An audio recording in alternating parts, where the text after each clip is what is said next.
Government judge ஐயா, உங்களுக்கு மனசாட்சியே இல்லையா? இவருக்கு இல்லாத வாயில்லாத நாய்ங்க அதுங்க என்ன பண்ணுச்சு? சில நாய்ங்க பண்ணது தப்பு இல்லைன்னு போகிறவங்க வரவங்கள துரத்துது, சில நாய் கிடைக்கிது. அதுக்காக எல்லா நாயும் பிடிக்க சொல்லியிருக்கீங்களே, பிடிச்சு எங்கே போய் விடுவாங்க? சாக்கடைக்கு தானே போகிறாங்க.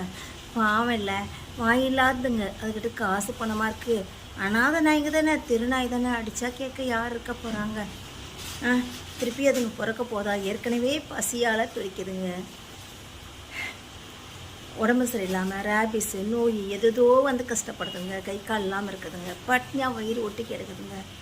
இதில் திருப்பியும் எல்லாத்தையும் ஃப்ரீயாக விட்டுட்டு சில நாய்ங்க பண்ணுற தப்பால் எல்லா நாயும் பிடிக்க சொல்லிட்டீங்களே, நாயை பிடிச்சி சாவடிக்க போகிறாங்க, அவ்வளோதானே? எல்லோரும் சில பேர் நிறைய பேர் சந்தோஷமாக இருப்பாங்க, போதுமா? சில நாய்ங்களுக்கு அறிவு இருக்குது, பாசம் இருக்குது, அன்பு இருக்குது, அதுங்களும் சேர்ந்து மாட்ட போகுதுன்ட்டு தான் கவலை. மனுஷன் ஒரு முறை பிறக்கிறான், சந்தோஷமாக சம்பாதிக்கிறான், ஃப்ராட் வேலை பண்ணுறான், பொம்பளைங்களை கெடுக்கிறாங்க, அனுபவிக்கிறாங்க, குடிக்கிறாங்க, ஆடம்பரமாக வாழ்ந்துட்டு சாகிறாங்க. அதுங்க பசி பட்டினி தான் வாழ்ந்துட்டு தான் போகுதுங்க. அப்படியாவது இருந்துட்டு போட்டோன்னு நாங்கள் நினச்சோம். ஆனால் திருப்பியும் ஆர்டர் போட்டு எல்லாத்தையும் பிடிக்க சொல்லிட்டீங்களே, ரொம்ப நல்ல மனசு, நல்லா இருங்க. அதே மாதிரி நாயை திட்டுறவங்க எல்லாருமே சந்தோஷப்படுங்க, வாயில்லாத்துங்க. சிலதுங்க தப்பு பண்ணுதுங்க, அதை மாத்திரம் பிடிக்க சொல்லலாம் இல்லை? துரத்துறவங்களையும் கடிக்கிறவங்களையும் மாத்திரம் பிடிக்க சொல்லலாமே. அப்பாவிங்க குழந்தைத்தனமாக இருக்குதுங்க.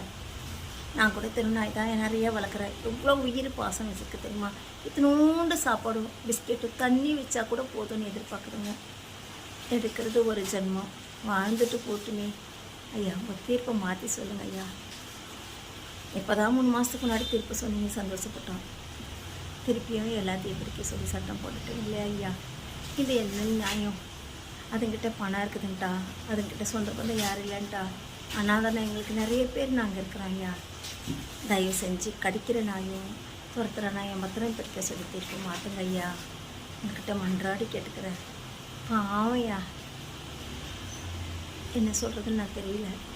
நாய் பிரியர்கள் எல்லாம் தெரிஞ்சிங்கன்னா அதுங்களுக்காக அவங்கக்கிட்ட ரிக்வெஸ்ட் பண்ணி மாதாடுங்க, நல்ல திருப்பி கிடைக்கட்டும்.